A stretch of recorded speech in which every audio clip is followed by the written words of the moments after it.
What's up there YouTube? Ben here with a quick new video for you guys today. And now this is just going to be a quick video giving you my thoughts on the iPad mini from an Android user's point of view. And so without any further ado guys, let's get into the video right now.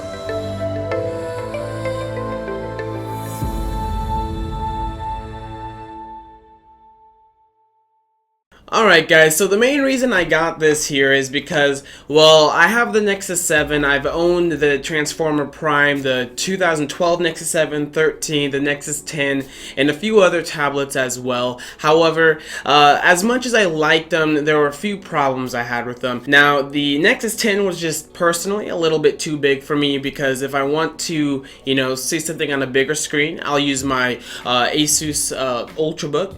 And then on top of that, when it comes to my Nexus 7 devices, 7 inches actually is just not big enough for me when it comes to going up, from my phone. Because I use a Samsung Galaxy Note 3, before that the Note 2, and then previous other different phones that you've seen on my channel. And the Note 3 is a 5.7 inch display, so 7 inches isn't a huge upgrade. So it was something a little bit bigger. And so basically I wanted something around either the iPad mini size or the LG G Pad 8.3, and I ended up opting for the iPad mini. Now the reason for that is because I haven't had an Apple product in a couple years now, and so I really wanted to get back into Apple's ecosystem, especially if I'm going to be, a tech reviewer here. And so basically, what I went ahead and did is I decided that the iPad mini would be a good choice here for me. And so as you can see, I ended up picking one up a few days ago on Friday at Best Buy. Now I have a few initial thoughts on this, and first off, as you can see, the build quality of the iPad is absolutely amazing. I mean, it's metal on the sides, it kind of has, it's almost like a jewel, which is also what Apple says, but they're not lying when they said that. It's just constructed beautifully with the nice bezel on the sides. Also, the screen is absolutely amazing as well. So basically on my Nexus 7, 1080p to screen, and then on the Nexus 10 it has 324 pixels per inch. So the pixel density is absolutely incredible. When you turn this thing on, it just looks great, especially when you're reading or going through web pages. The text just really pops, and I really like the form factor. Now going into this, I had a few things that scared me. Is obviously 4.3 aspect ratios are just dead, except basically with Apple's ecosystem. Obviously TVs are no longer 4.3 and things of that nature anymore either. And so I was a little skeptical about this, but I'm actually really loving it. So when you're going through web pages using things like Tumblr, Google+, pretty much anything using apps, I like kind of that wide screen take on it versus it being narrow, especially if you're using an Android tablet in portrait mode. Since it has that 16:9 aspect ratio, it's a little bit, awkward and narrow, like I just mentioned here.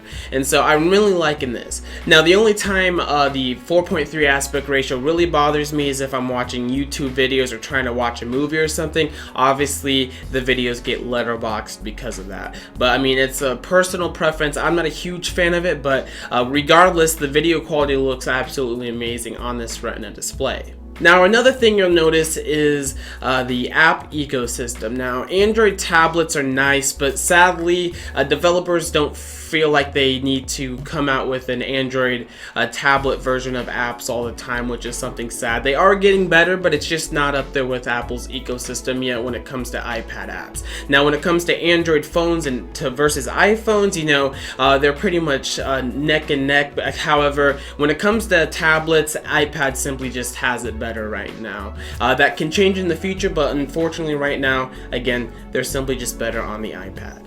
Now another thing when it comes to the build quality is, since it does have this metal backing, if your house is cold or you're traveling or something and it's been cold outside, especially during the winter, the tablet's going to be really cold on the back. So the nice thing is you can get a nice smart cover for your tablet. And if you don't want to get Apple's official one, there's plenty of different ones that you can get on Amazon, from Poetic and Moku Case and all that kind of stuff, and really helps holding it in the side, and it feels just the build quality is amazing with or without the case. So it's something I really like.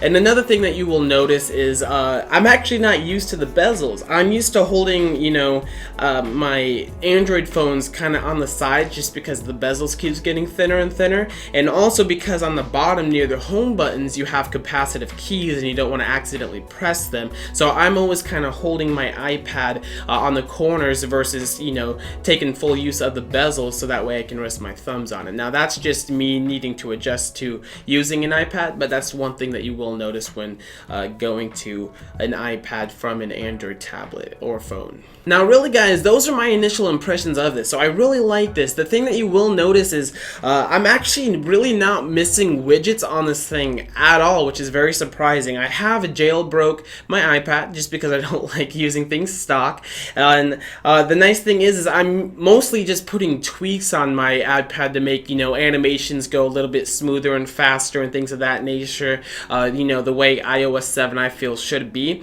And so I'm really not theming using Winterboard or anything like that. Now, which is something really nice. And I think the reason why widgets don't bother me on the iPad is because, you know, my daily driver, what I use the most is going to be my phone. I'm definitely going to be Android all the way when it comes to phones. I highly doubt I'm ever going to switch to an iPhone I should say, just because the screens are too small. I don't like the fact that there's no widgets, etc., etc. And there's just a few more limitations on iOS phones, I should say, even on the iPad, but it doesn't bother me so much on an iPad that I don't like. I can't download, you know, torrents, I can't download books from the web and things like that on them, and so that's one small gripe that I have when it comes to the phones. However, I'm actually really liking the iPad form factor. Another thing is this does have a MIMO technology, so that way if you are someone who's used to using a desktop or a laptop and you're scared that, you know, web browser or something on an iPad or a tablet is going to be slow, you're not going to have any worries about that. It's very seamless. You know, loading web pages is just extremely fast. I'm really loving how things load up. As you can see, when I have a web page and switching to different web pages, even heavy sites, you know, like the Verge.com or something like that, they just load very, very quick, especially if you have, you know, quicker internet speeds. Alright guys, and so again, those are my initial thoughts on the iPad. I'm actually personally loving it, and I'll have more content up shortly, I should say, when it comes to, you know, top Cydia apps and things of that nature, and other things that I, you know, end up finding out about this tablet here. I'm still a new user. I haven't used iOS in a while. I mean, I've had an iPhone before, I've had previous iPods and things of that nature, so I'm actually personally really liking iOS 7. It's nice and clean. It's not cluttered or anything like that. I didn't really like the look of, you know, the previous iOS versions like iOS 6, so I know iOS for a lot of people, iOS 7, a lot of people don't like it, but personally, I'm a fan. Anyways guys, I do want to go ahead and thank you for checking out this video, and I will check you guys in the next one.